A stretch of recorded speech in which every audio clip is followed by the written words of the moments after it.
sa mapagpalang tanghali ng lahat. Ang for today's video, ito yung papakita ko sa inyo yung mga achievement na nakuha ko noong nakaraang race season namin, yung North. Ngayon, ito yung mga nakuha ko.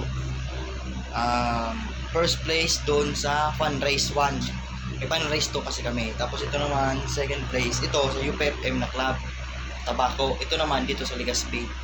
Second place naman tayo dito. Bitaw nito dito sa San Vicente, dito sa Legazpi. Sa 4 laps, Naga, Pamplona, Ragay, Tagkawayan.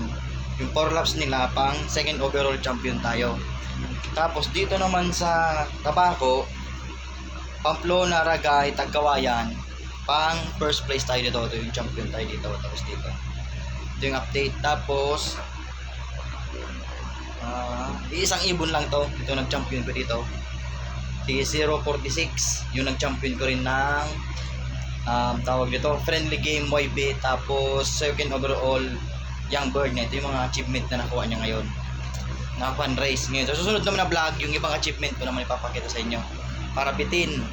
Thank you and God bless sa mga follower ko dyan. Bye.